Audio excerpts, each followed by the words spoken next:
সে অনেক দিন আগের কথা। দূর পাহাড়ের কোলে এক ছোট্ট গ্রামে বাস করত কুঁজো বুড়ি। নাম তার ফুলমতি। সাতকুলে তার আপনজন বলতে কেউ ছিল না, তাই সে একা একাই একটা মাটি ও খড় দিয়ে তৈরি একটি ঘুপচি কুঁড়ে ঘরের মধ্যে থাকত। সে সারাদিন মাঠে কাজ করত আর রাতে একাই চুলার পাশে বসে খিচুড়ি রান্না করে খেত। এই বয়সটা দিনকে দিন বাড়ার কারণে এই কোমরের ব্যথাটাও কেমন জানি বেড়েই চলেছে। এই ব্যথা যে আর সহ্য হয় না। যাই, ওদিকে আবার মাঠে অনেক কাজ পড়ে আছে। বুড়ি ঘাড়ে একটা ব্যাগ আর হাতে একটা লাঠি নিয়ে মাঠের দিকে যেতে লাগলো।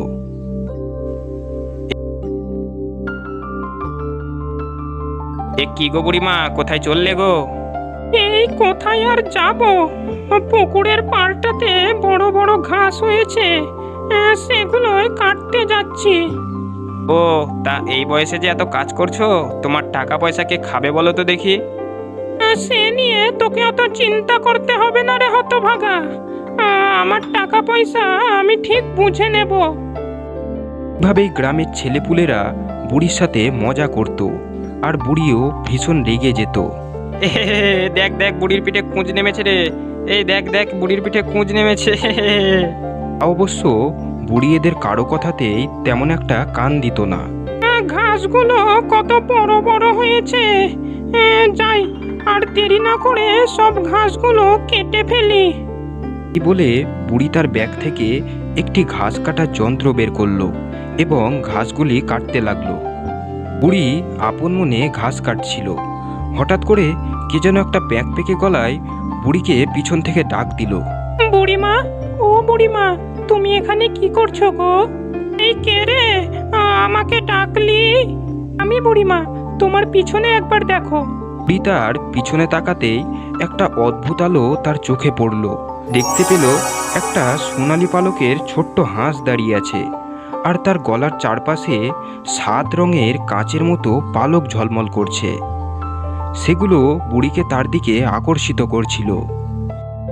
বুড়িমা, ও বুড়িমা, কি ভাবছো গো তুমি? আমাকে ভয় পেও না, আমি হলাম এক জাদুকরি হাঁস। আমাকে তোমার সাথে তোমার বাড়িতে নিয়ে যাবে? কি, তুমি যে কথাও বলতে পারো দেখছি। হ্যাঁ বুড়িমা, আমি কথা বলতে পারি আর সবারই সব কথা বুঝতেও পারি।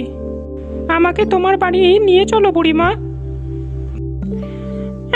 তা বেশ, তাহলে তুমি আমার সাথে আমার বাড়িতে চলো। বুড়ি হাঁসটিকে তার কোলে তুলে নিল আর বাড়ির দিকে যেতে লাগলো। এই যে বুড়িমা, তুমি এই বয়সে এসে এত কাজ করছো মাঠে ঘাটে, তোমার কি কোনো কষ্ট হয় না? কিভাবে করো তুমি এই বয়সে এতগুলো কাজ? কষ্ট হলেও কি আমার আর কিছু করার আছে?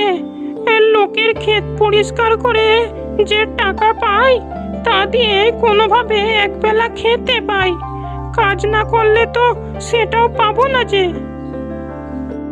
এরপর বুড়ি তার বাড়ি ফিরে এলো। বুড়ি হাঁসটিকে একটি টেবিলের ওপর রাখলো। হাঁসটি বুড়িকে বলল, বুড়িমা, আমাকে তুমি সব সময় যত্ন করে রেখো। আমার ডিম দেওয়ার সময় হয়েছে, আর কিছুদিনের মধ্যেই আমি ডিম পারবো। ঠিক আছে, আমি রান্না করতে গেলাম। চলো বুড়িমা, আমিও তোমার সাথে যাব। তুমি রান্না করবে আর আমি তোমার পাশে বসে থাকবো।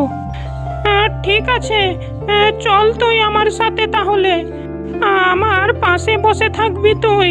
এরপর বুড়ি তার খিচুড়ি রান্না শেষ করলো। সে হাঁসকে একটা পাতে খিচুড়ি খেতে দিল এবং নিজেও খাওয়া শুরু করলো। তাদের খিচুড়ি খাওয়া শেষ হলো। চল রে হাঁসছানা, এবার আমরা ঘুমোতে যাব। রাত যে অনেক হলো। এরপর তারা ঘুমোতে চলে গেল।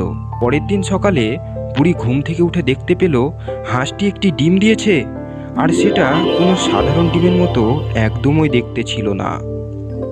বুড়ি ডিমটিকে ফাটালো এবং ডিমের ভেতর থেকে বের হলো একটি লাল রঙের ফুল। সেই ফুল থেকে বেরিয়ে এলো এক মিষ্টি সুগন্ধ। বুড়ির ঘরে যত দুঃখ কষ্ট ছিল সব যেন কোথায় উড়ে গেল। দ্বিতীয় দিন হাঁসটি আরেকটি ডিম দিল, যেটার রং ছিল হলুদ। প্রথম দিনের মতোই হাঁসের অনুমতি নিয়ে এই হলুদ ডিমটাও ফাটালো বুড়ি। ডিম ফাটানো মাত্রই ঘর ভরে উঠল ঝকমকে আলোতে। সেই আলোতে ফুলমতির চোখের ছানি সরে গেল। বুড়ি তার আগের মতো দৃষ্টি ফিরে পেয়ে খুব আনন্দিত হলো। এ কি, আমি যে সব স্পষ্ট দেখতে পাচ্ছি চোখে।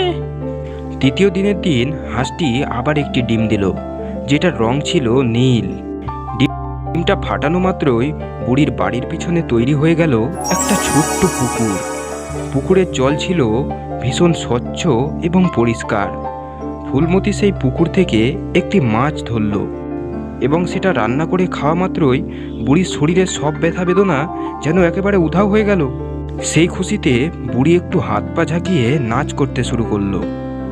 চতুর্থ দিন হাঁসটি আরেকটি ডিম দিল, যেটার রং ছিল সবুজ। বুড়ি সবুজ ডিমটিকে ফাটালো। ডিম ফাটানো মাত্রই বেরিয়ে এলো একটি ছোট্ট বীজ। বুড়ি সেই বীজটিকে তার বাড়ির উঠোনে পুঁতে দিল। বীজ পোতা মাত্রই সেখানে এক রাতের মধ্যে একটি ফলের গাছ জন্মালো। সে গাছের ফল খেলে কেউ আর ক্ষুধার্ত থাকে না। পঞ্চম দিন হাঁসটি আরেকটি ডিম দিল, যেটার রং ছিল কমলা। এইবার সেই ডিমটা ফাটাতেই বেরিয়ে এলো এক হাস্যোজ্জ্বল পুতুল। সেই পুতুলটি কথাও বলতে পারত এবং সে বুড়িকে নতুন নতুন গান শোনাতো এবং বুড়ির একাধিত্ব দূর করে দিত। ষষ্ঠ দিন হাঁসটি আরেকটি ডিম দিল, যেটার রং ছিল বেগুনি। বেগুনি ডিম ভাঙতেই সেখান থেকে বেরিয়ে এলো এক জাদুকর পাখি। সে বুড়িকে রূপকথার দেশের গল্প শোনাতো আর রাজা রানী পরীদের গান শোনাতো আর বুড়িকে নতুন নতুন স্বপ্ন দেখাতো। সপ্তম এবং শেষ ডিম যেটি ছিল সেটা ছিল সাদা রঙের। কিন্তু বুড়ি যখন সাদা ডিমটি ভাঙলো, সেখান থেকে 7টি রং বেরিয়ে এসে একত্রিত হয়ে গেল। হঠাৎ সেই 7টি রং একত্রিত হয়ে একটি ছোট্ট শিশুর রূপ ধারণ করলো। যে শিশুটি বুড়িকে বলল, আমি হলাম ইচ্ছার রাজপুত্র মা। তুমি 7টি ভালো কাজ করেছো। তোমার মনে কোনো লোভ লালসা ছাড়াই তুমি আমাকে অনেক যত্ন করেছো। এবার আমি তোমাকে একটা রাজ্য উপহার দেব। এরপর সেই শিশুটি বুড়িকে একটি রাজ্য উপহার দিল আর বুড়ি ফুলমতি হলো সেই রাজ্যের রানী।